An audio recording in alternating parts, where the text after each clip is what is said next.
Il est la parole. La parole était au commencement. Et cette désignation signifie simplement que Dieu s'est fait connaître à nous sous la forme d'une personne, et non pas dans un livre. Dieu n'a pas écrit avant tout un livre, bien que nous ayons la Bible. Dieu a écrit une personne. Dans l'une de ces petites brochures, le docteur Simpson donne cette illustration, ou bien illustre la chose de cette manière. Il dit avoir vu, à une certaine occasion, la Constitution des États-Unis écrite. Elle était écrite sur un parchemin. Il en était tout proche et pouvait lire tous les détails de la Constitution des États-Unis. Et lorsqu'il s'éloigna de quelques mètres de ce parchemin, tout ce qu'il put y distinguer, c'était la tête de George Washington, là sur ce même parchemin. Il s'en rapprocha alors à nouveau et constata que le texte de la Constitution était écrit par des lumières et des ombres qui prenaient la forme de la tête de George Washington. C'est cela. Dieu a écrit la révélation qu'il nous a donnée de lui-même, mais cette révélation est dans la personne de son Fils, dans la souveraineté du Seigneur Jésus. Et nous ne pouvons avoir la constitution des cieux que dans la personne et la constitution des églises et la personne qui s'est manifestée sous la forme du Fils de Dieu.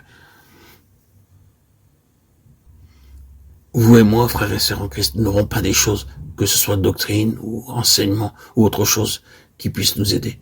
Nous aurons le Fils, et en lui, il y a la lumière et la vie. Ce n'est là qu'une assertion, une affirmation des choses. J'ai la confiance que nous saisirons du fait établi, que nous irons au Seigneur à cet égard. Ne demandons pas la lumière comme une chose, demandons une connaissance plus pleine du Seigneur Jésus. C'est le chemin, car c'est la seule manière vivante de le connaître. Et sauvons-nous que Dieu garde toujours lié à des situations pratiques la connaissance de lui-même qu'il nous a donnée en Christ. Cela est vrai des deux côtés. Il nous faut être dans une situation. Le Saint-Esprit, si nous sommes entre ses mains, nous fera entrer dans une situation qui rendra nécessaire une nouvelle connaissance du Seigneur. C'est un côté. D'autre part, lorsque nous nous trouvons dans une situation très dure et très difficile, nous sommes dans la position nécessaire pour demander une révélation du Seigneur.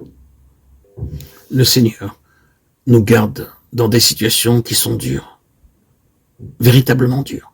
Le Seigneur ne veut pas que nous restions dans des lignes théoriques en ce qui concerne la vérité, ni dans des lignes techniques.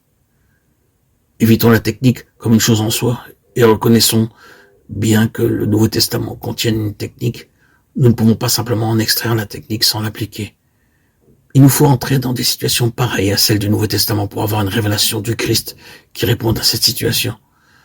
C'est pourquoi la voix du Saint-Esprit à notre égard consistera à nous conduire dans des conditions et des situations et des besoins vivants et actuels dans lesquels seule une connaissance nouvelle du Seigneur Jésus pourra être notre délivrance, notre salut, notre vie.